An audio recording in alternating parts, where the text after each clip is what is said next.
In this video, we'll compare how far different Gravitrax elements can launch a marble. We'll compare not only the launch strength of classic elements, like the hammer, the cannon,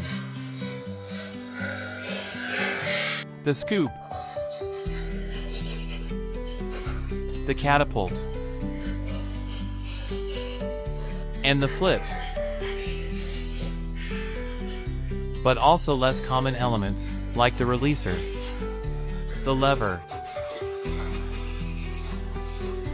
the E-lift, and the newly released E-cannon. And just for fun, we tested how far different commercially available E-lifts can launch the same marble. To test how far these elements can launch a marble, we built a long test ramp. Each element was tested under the same launch conditions. First, we placed the starter on 1.5 stackers. The starter is slightly higher than the test element, since some need extra momentum to activate. The starter connects to the Q element using a short straight rail. The Q sits on a small stacker, plus 0.5 centimeters. The test elements are placed on the next small stacker. A removable stacker allows testing elements whose entrance isn't at ground level. An I-tile on a small stacker is placed after the element to catch the marble, if needed. Let's now build a test ramp. To measure distances, we built a straight track using long rails and I-tiles. By straight tile, we mean any tile that lets the marble roll straight through, like an I-tile. Since the room wasn't long enough, the track had to bend a few times, though. To track progress, we numbered each straight tile. We first laid out up to 44 straight tiles, the maximum a marble could theoretically reach. Later, we added a 45th tile with bowling pins for fun. Each tile is 24 centimeters apart, about 9.45 inches. So the maximum distance a marble can travel is around 10 meters, or 394 inches. Let's begin the tests, starting with the reference setup. 0. The reference test. First, we'll see how far a marble rolls when launched straight from the starter. We connect the starter directly to an I-tile, no other Gravitrax element in between. Even though this is the reference case with no boost, the marble still travels quite far, for two reasons. First, the starter is set at a height of plus 1.5 centimeters. So gravity gives the marble an initial boost. On top of that, pressing the starter button adds a bit of force. Let's see how far this energy combo sends the marble. Tile T8 on the first run. Second run. Almost T9. Third try. Again, close to T9. That's about 2.16 meters. So in all future tests, we'll subtract 9 tiles to measure the real effect of each launching element. Let's begin with a series using only classic Gravitrax elements. First up, the hammer. Let's see how far it can launch the marble. Here's the hammer in armed position. A larger marble rests on top of a lever. When a marble hits the lever from below, the upper marble drops and gives it a push. The falling marble transfers part of its potential energy through a half-circle swing. Let's see how far that energy boost sends the marble.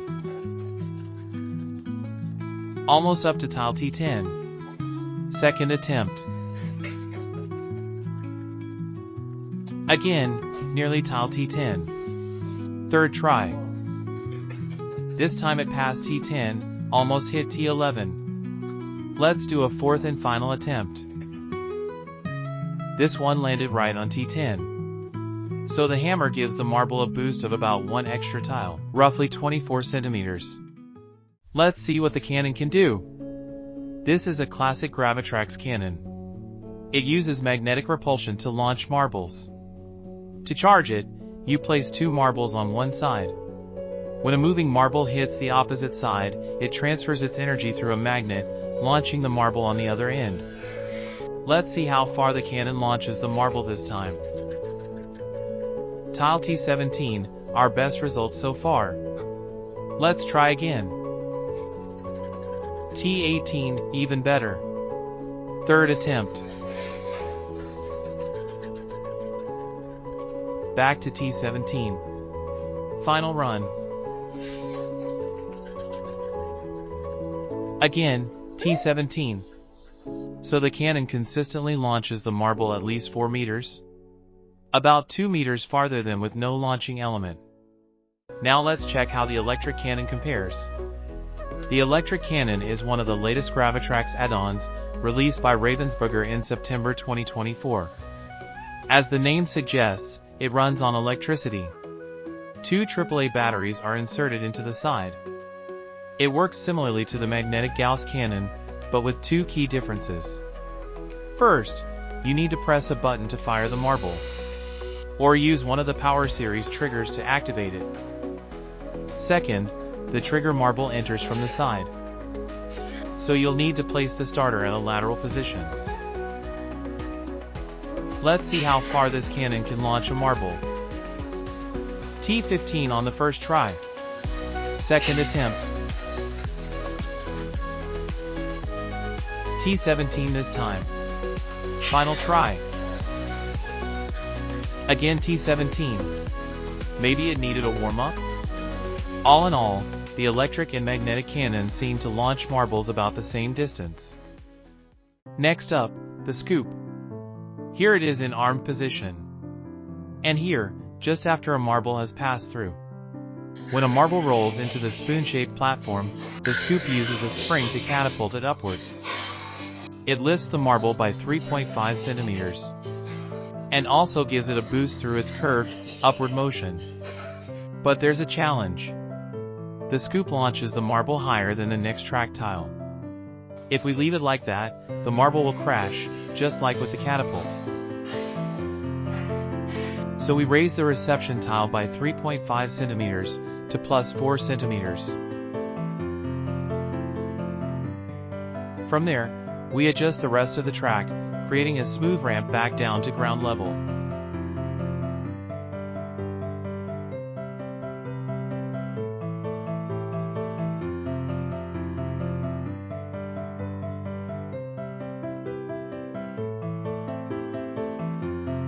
The ramp now descends gradually from plus 4.0 centimeters to 0 centimeters, reaching the ground at tile T8. Let's see how far the scoop can launch the marble.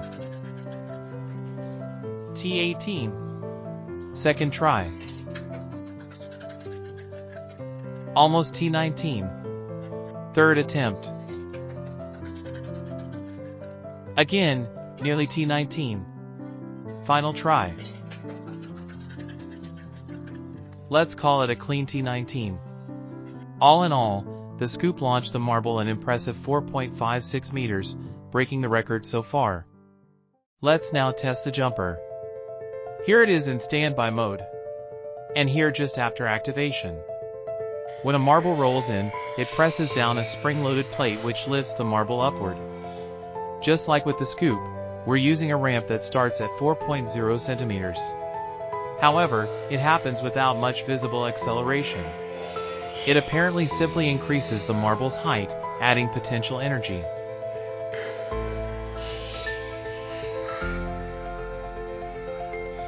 Let's see how far the jumper sends the marble. Almost T18. Second try. Nearly T19. Third run. Again, close to T19. Fourth and final attempt. Definitely a T19 this time. So the jumper matched the scoop's performance. That's surprising. It didn't seem to accelerate the marble much at all. Apparently, the key factor is the 3.5 centimeters height gain and the potential energy it provides. What about the catapult now? Will it make a difference? The Gravitrax catapult uses a tension rubber band to store energy. When triggered by a marble, it releases and hurls another marble through the air. We first tried it with the original flat track, but it didn't work at all. The marble crashed down like a falling stone. Then we raised the reception tile by 3.5 centimeters and added a gently sloped ramp. That worked better. T19. Second try. T20, a new record. Third attempt. Just barely a 19. Here you can clearly see that the marble doesn't land smoothly, which seriously reduces its forward motion. Not surprising, the catapult overshoots the landing tile, then crashes down on the track. Sometimes the marble continues, sometimes not. But when the landing is smooth, the result is impressive. Like in this fourth, successful run. T22, our absolute best so far. Fifth and final attempt. T21. So we got 19, 20, 19 minus, 22, and 21, that's an average of 20 tiles, our best result yet. The catapult launches the marble about 2.6 meters farther than the baseline. And this is on a track with a curve. Imagine how far it would go without one slowing it down. Next up is the releaser, the mechanical version. There's also an electric one, but we didn't include it in this test track. If you're curious, check out our video mechanical versus electrical Gravitrax releasers for a detailed comparison. The mechanical releaser has 3 levels. When a marble enters from the lowest level, it triggers the release of a marble from the top, which exits on the middle level. So yes, the releaser also acts as a launcher, raising marbles by 3.5 centimeters. That's why we're using the same ramp setup as with the scoop, jumper, and catapult. First try, almost T19. Second try. Again, close to T19. Third and final run. Same, nearly T19. All in all, the releaser ranks somewhere between the cannon and the jumper in launching power. In the next test, we'll check the launch capacity of the flip. This is a flip. When a marble enters, it triggers a spring-loaded mechanism that launches the marble up one level and sends it back in the opposite direction. To use it in our setup, we need to modify the start section. Here's how we do it. First, we install a starter that lets the marble approach the reception tile from the side. Next, we replace the standard tile with a 3-in-1 tile and add a tile attachment on top. These tile attachments, sold for example by Showroom 2804 on Etsy, let you place one tile on top of another. Here, it's mounted on the 3-in-1 tile. Then, we place the tile back on top. This time, it sits slightly lower than before, plus 3.5 centimeters instead of plus 4.0 centimeters. We adapt the ramp accordingly, where we had plus 3 stackers, we now use plus 2.5 and so on, all the way down. Let's see if the flip trigger setup works. The reception tile, the I tile, looks well aligned in height. Let's now test how far the flip can launch the marble. Almost T18. On the second try, the flip didn't trigger. Third try, the marble reached. T18. Fourth attempt, again, the flip didn't activate. We slightly raised the starter to increase the incoming speed. But still no improvement. We decided to stop the flip test at this point. When it works, the flip's launch strength sits somewhere between the cannons and the releasers. Next, we're testing another power series element, the lever. This is what it looks like. It works like an electric version of the scoop. When a marble rolls in, the lever flips and launches it forward. Unlike the scoop, the lever resets automatically after use, ready for the next marble. To test it, we used our standard setup, a Q element at the entrance, and an I tile just after the lever. As with many previous elements, the reception tile is placed 3.5 centimeters higher than the exit point. The ramp after that decreases in height with a steady slope. Let's see how the lever performs. Surprisingly, only a 19. Second try. Again, just about 19. Third run. Same result, barely 19. Just to be sure, we did a fourth and final attempt. Still the same, almost 19. Overall, the lever reached a disappointing 19-, putting it on par with the releaser. Let's now test the final element in our series of classic launcher extensions. The elevator, part of the Gravitrax Power series. This extension lifts marbles by a full 7 centimeters. So we had to adjust the ramp accordingly. The track now reaches ground level at tile T15. Previously, with a 3.5 centimeters lift, it reached the ground at T8. As with the E-cannon and the flip, we use a lateral entrance here. This setup allows the elevator to be included in our test. The start is a bit slow, you'll need some patience. But the result is absolutely worth the wait. T24, a new record. Second try.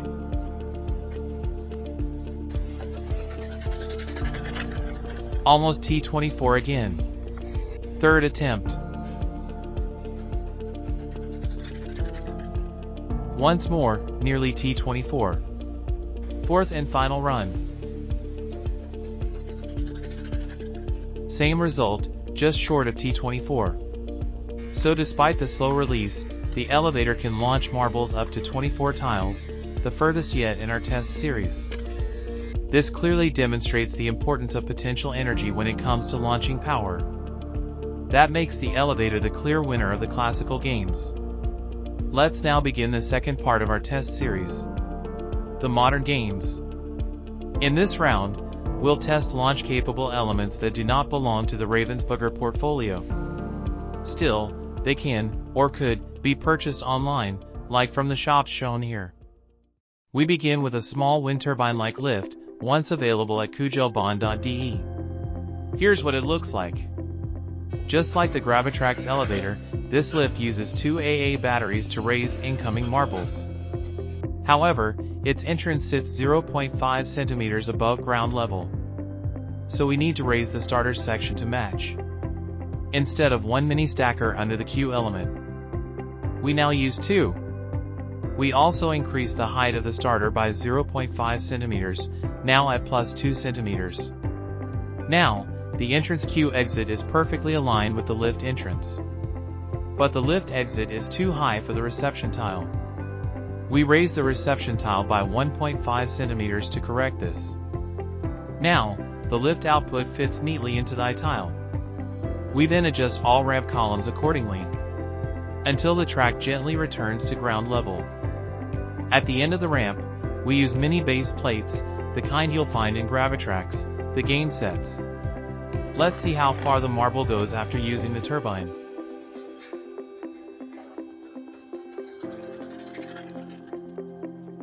Almost T25, a new record. Second try.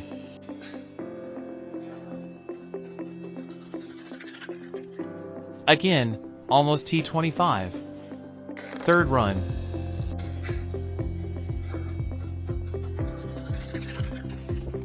T24 this time. And the fourth. Another T24. That gives us an average of about 24.4 tiles, slightly better than the elevator's performance, 24. Not surprising, the turbine raises the marble to plus 8.5 centimeters, while the elevator lifts it only to plus 7 centimeters. Next up is the Ferris wheel, produced and sold by Showroom 2806. Here's how it looks, another electric lift that brings marbles to a much higher level. Like the flip, the marble enters and exits on the same side. So once again, we build a lateral entrance using a tile attachment on top of a 3-in-1 tile. This time, we add 11.5 stackers underneath. The result, the reception tile sits at plus 14.5 centimeters. The next tile is placed at plus 14 cm. And the one after that at plus 13.5 centimeters. With this steady height drop, the ramp finally reaches ground level at tile T29. Let's see how far the marble travels with this setup.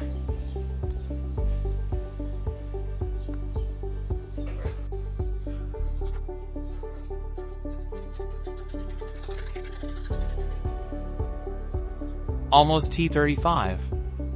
Second try.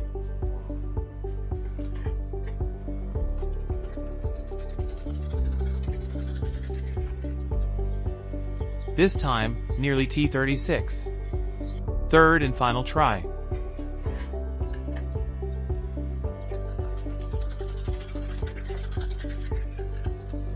Again, nearly T36. Let's call it a 35.5 average, crushing our previous record. Now we test the conveyor belt, sold by CM3D Shop. Here's how it looks. It can be used in 3 different height settings. In our December 2023 video, Gravitrax XXL Conveyor Belt Test, we explored all 3 modes in detail. In low position, the belt raises the Marbel to around plus 15 centimeters. In middle position, about plus 20 centimeters. In high position, roughly plus 23 centimeters. We begin with the low setting. This time, the conveyor sits to the right of the starter section. The reception tile, a queue, is placed where we usually position test elements. We build a ramp starting at plus 11 centimeters and continue down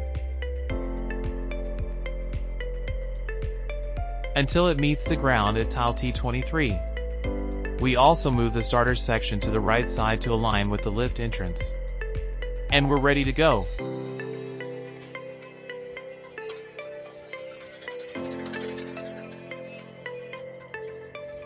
Almost T29.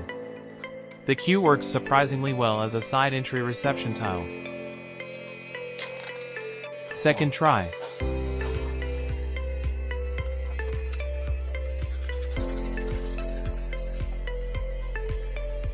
Almost T29 again. Third run.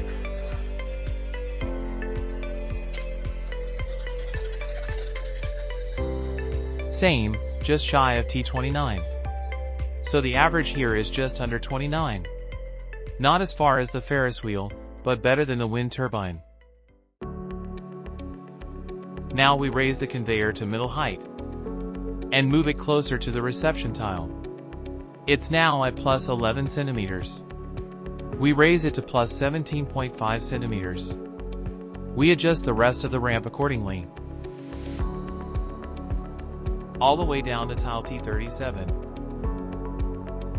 The ramp needs to be longer, so we add a second U-turn at tiles 38 and 39. The track now ends at tile T45, with a bowling-style finish. Let's see if the Marbel makes it.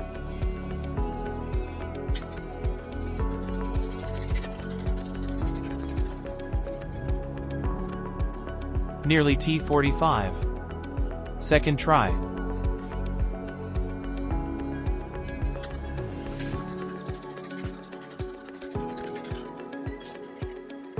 Again, close to T45. Third try.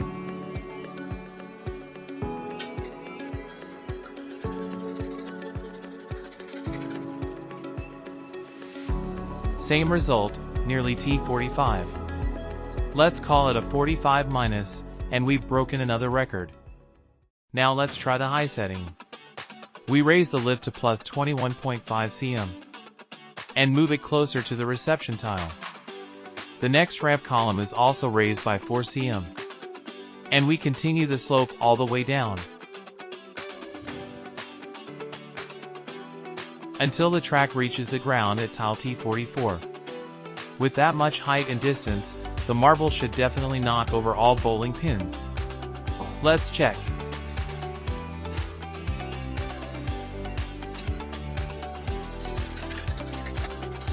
Perfect hit, all pins down. T45 plus. Let's do that again, just for fun.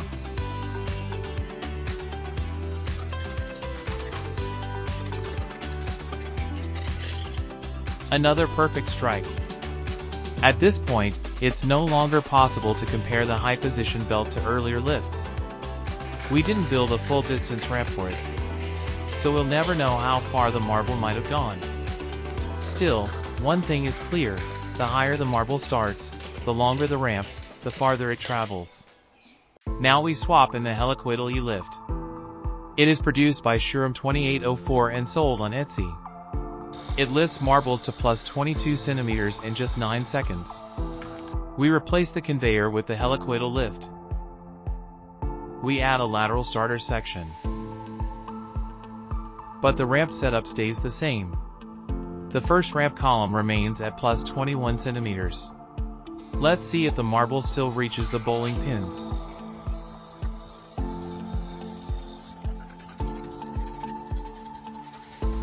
Of course, a clean hit. Now we extend the ramp to test the full distance.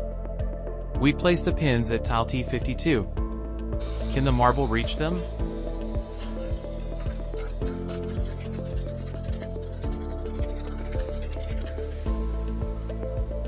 Almost, it stops just before T51. We estimate the high conveyor belt would have given a similar result, nearly 10 meters. Next, we test the zigzag E-lift, recently bought from CM3D shop. We featured it in our track Zigzag Mania.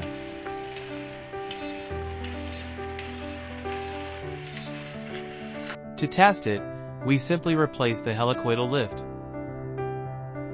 The starter section stays unchanged. The exit of the zigzag lift is a bit higher than the helicoidal one, by about 1 centimeter. Still, we decide not to adjust the ramp. Let's see if this extra centimeter makes a difference.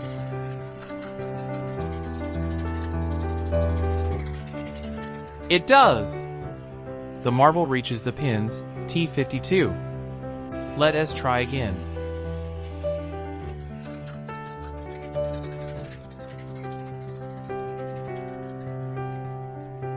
Same again, T52.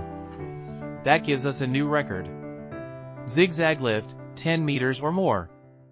Now we test the modular E-lift, also by CM3D. We've shown it in several past videos, including Quickly Up and Down, November 2023. Its modular design means you can build to impressive heights. For now, we use a basic setup with 2 extensions. The base lift is 9.5 centimeters tall. Each extension adds 7.5 centimeters, so we add 2. A final hat goes on top, but it adds no height. Compared to the zigzag lift, this setup is slightly taller. Let's see what that changes.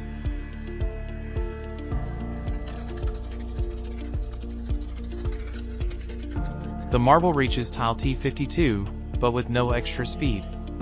Second try.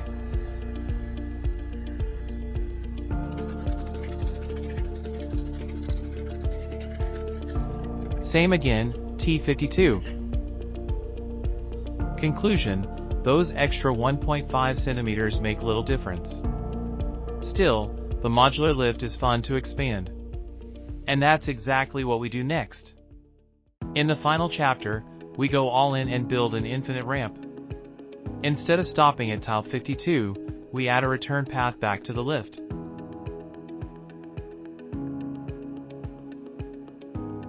Here's how the marble returns to the lift.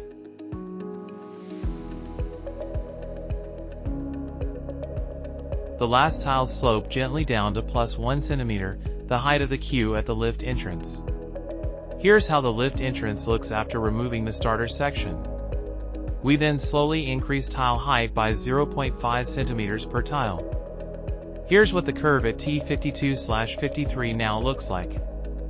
Originally, the T38-39 curve looked like this. But we modified it to save a column. We used a connector to link the curves, and a tile attachment to add a counterweight.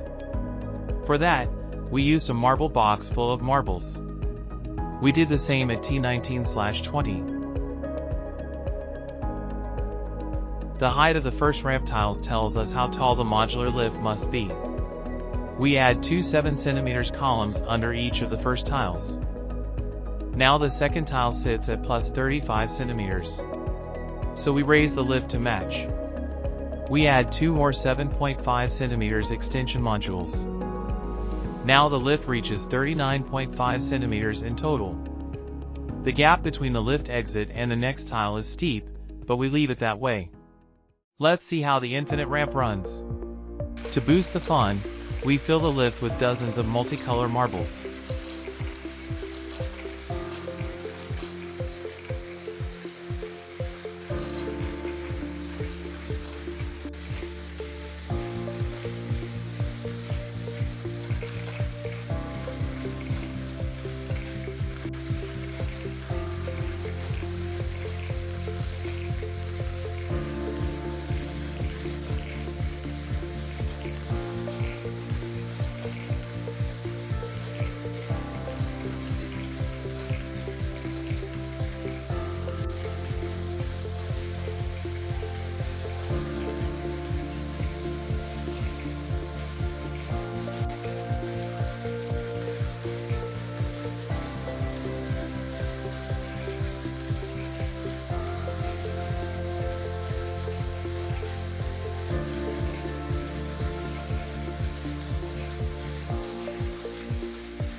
That's it.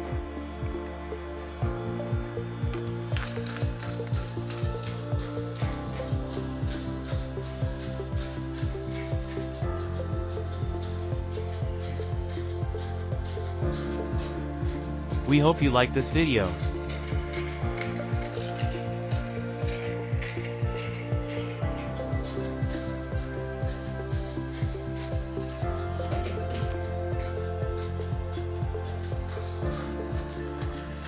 See you soon again.